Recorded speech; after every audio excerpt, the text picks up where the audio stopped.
Hey, what's up, YouTube? Alabama Reloader here. So I wanted to do an updated video of the reloading bench. I had a request. I can't remember the guy's name. Oh, I don't know. It's in a comment section somewhere on one of my videos. I think it's on one of the 6mm Creedmoor reloading videos. But he was wanting to see the reloading bench as far as everything that I use. I guess all of my equipment, dies, powder, you name it, kind of what I use in regards to 6mm, I believe is what he's wanting to see.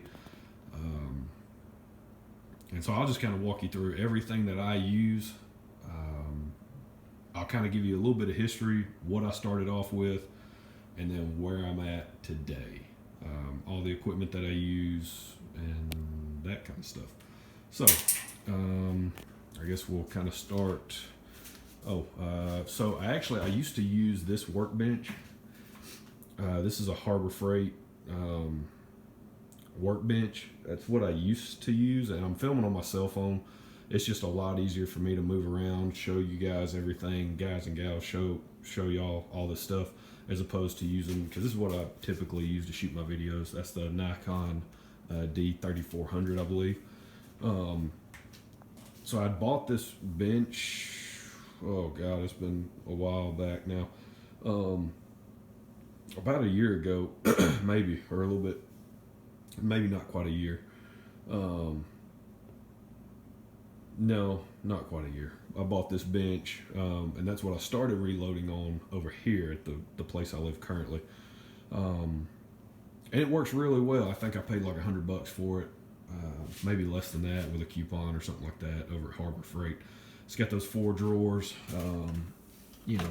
pull out. Pretty nice stuff there. I got a bunch of brass all bagged up, all kind of garbage in there, whatever. But now I just basically use it as a collection point. I've got the 6mm Creedmoor sitting on it right now, but pretty much I'll throw some targets on there, stack those up, things that I want to keep. I've got a couple of cheap scopes. Those are terrible, but they're super cheap. They came on rifles that I bought, so whatever. So I was using that bench, and then a buddy of mine hit me up because he was moving, and this big behemoth of a bench was in his garage, and this thing is massive. I mean, the video really doesn't do it justice, but it's pretty freaking big, and it's heavy. This top. I have no idea the thickness, but it is solid. It is not.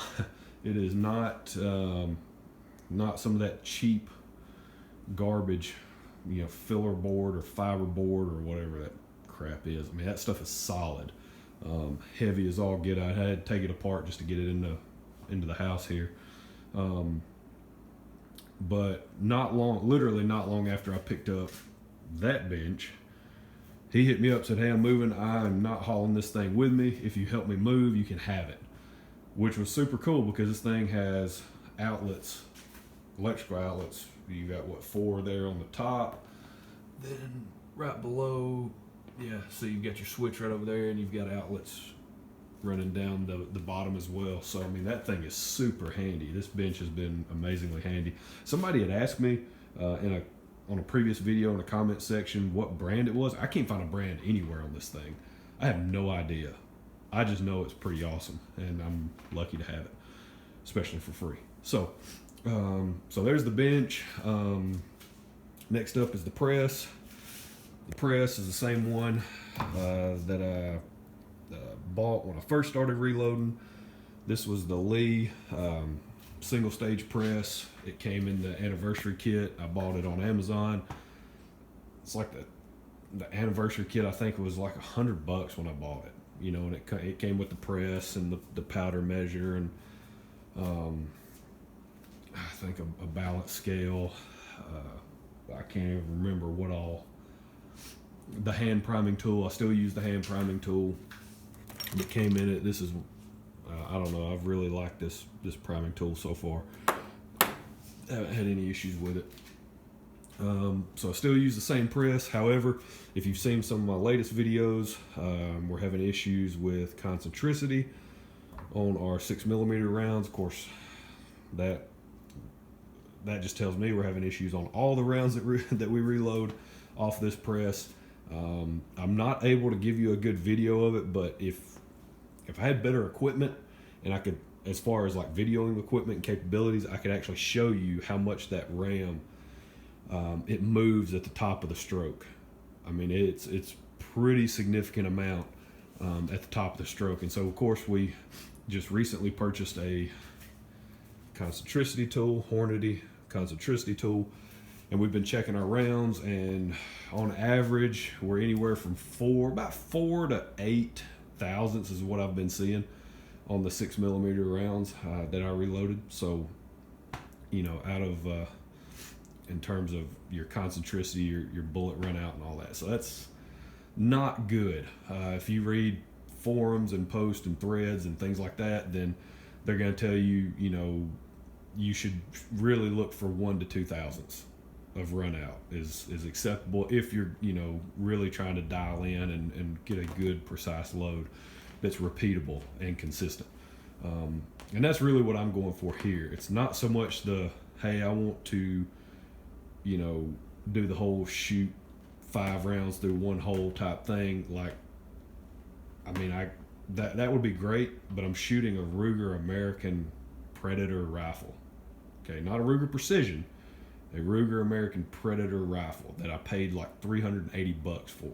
Okay, so I don't expect that type of precision out of that setup. Now, we have shot some really good groups out of that gun, but the issue has been the repeatability side of it. And of course, just here recently, we've identified that, we've got a lot of concentricity issues that come back to the press. So we're going to be looking to upgrade this setup here in the near future, but that's what I started with because it was super cheap and a really cheap way to get started, which I would recommend to anybody. My little running out of power thing just popped up, so hold on, I gotta plug my phone back in here, and we'll keep rocking. So that's what I used when I first got started. I used the Lee single stage press. I used the powder measure and just a little digital scale to weigh all my charges, and that worked okay. Not long after that, I just really got tired of throwing charges. I was like, you know what, I want something that's a little more repeatable, and I can throw, you know, maybe I can store data, I can store loads. If I land on one that's a really good load, I can store that information and just get everything up and running a little bit more seamless, right? So instead of me having to sit here and fool with this adjustment and get everything dialed in and throw charges and make sure I keep a consistent weight, you know, volume of powder in here, because that's going to change how it throws charges. I was like, man, let's upgrade to something else.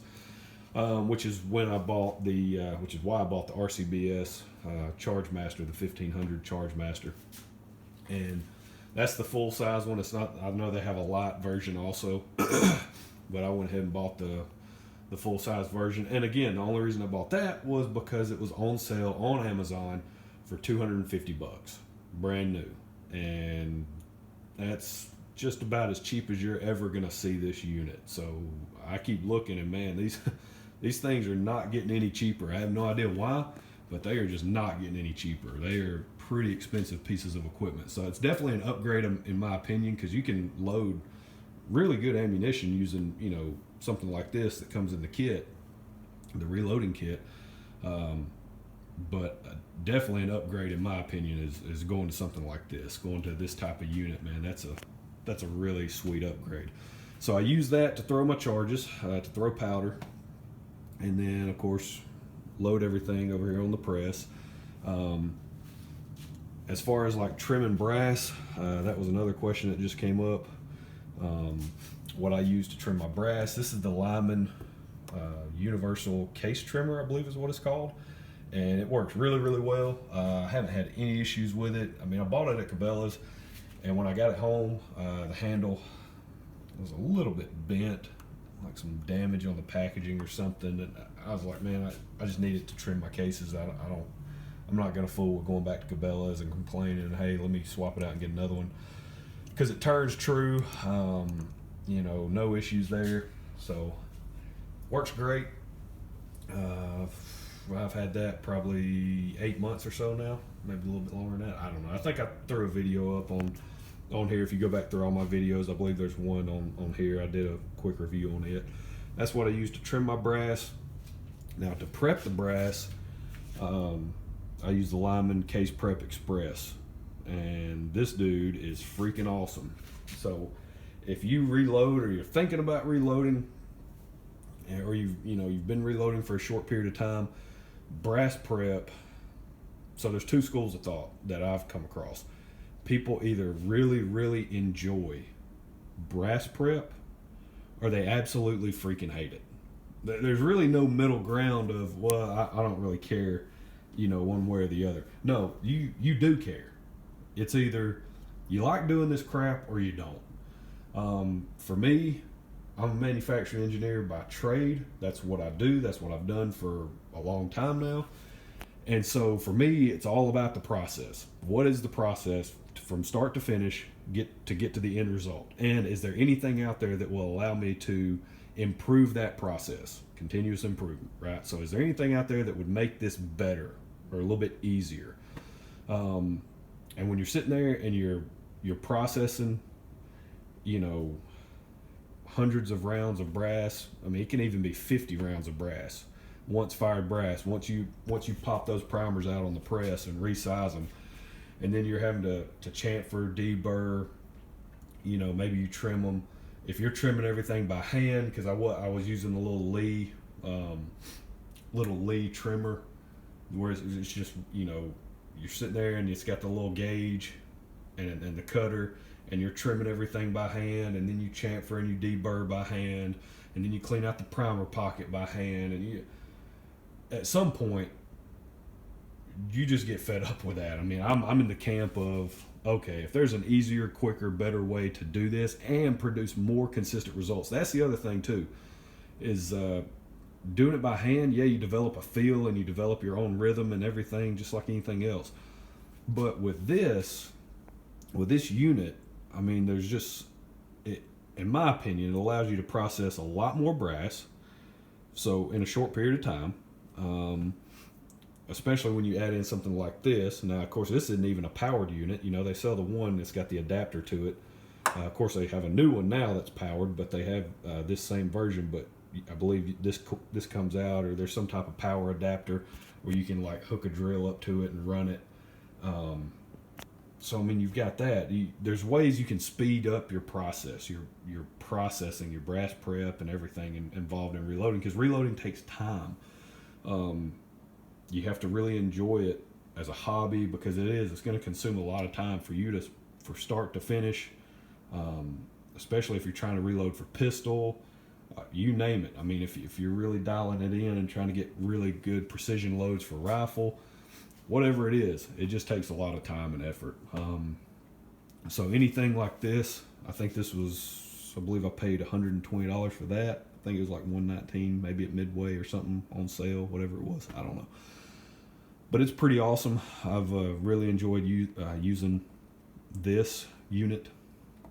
No complaints, really. It's worked great since day one. That's about it. So that's kind of my brass prep. Is I've got the Case Prep Express, the Lyman Case Prep Express. I've got the universal trimmer. So that handles my brass prep and has done a really good job up until this point. If I ever need to clean anything, when I decide to clean brass, then I have the Lyman ultrasonic cleaner. What is that? It's the digital ultrasonic cleaner. And I think it says TS 2500 on the front is maybe the model number. So I've used that. I don't use it a whole heck of a lot. I'm not one of those people that's like super stickler, OCD about having clean, shiny brass every time I go shoot. So I just don't do it all the time. I do run them through. Once I get a few firings on them, I might run them through and just try to clean everything up. So that's sort of our brass prep, trim, prep, clean, our powder dispensing we have here. our actual resize, deprime, bullet seating, all that takes place on this little press. We've got our Concentricity Tool. This is, for me, this was an upgrade again, just another addition to the bench. You don't need it to get started. You definitely don't need it to get started. You definitely don't need any of this expensive garbage either to get started. You can get a pretty cheap kit, like the Lee kit. It's relatively inexpensive, and get up and going. But once you get into it and you start reloading more and more, especially for rifle, that's what I focus on. I don't reload any pistol. I focus only on rifle. And once you start reloading for that, then you chase that accuracy and that precision. And the only way to do that, you got to pay to play. You have to spend the money to get better equipment, to produce better rounds, more consistent rounds, more repeatable rounds. And so this is going down that rabbit hole of more equipment to the bench. So I'll be purchasing a neck turning tool, all that stuff. I mean, at some point in time, I'll be getting all that. So whatever. But yeah, so that covers the bench. That covers all that jazz. For calipers, let's see here. Trying to open this up. So for calipers, I just use, a set of Frankfurt Arsenal digital calipers. So I had some Lyman dial calipers that worked really well. I mean, no complaints about them, but I just switched over to digital.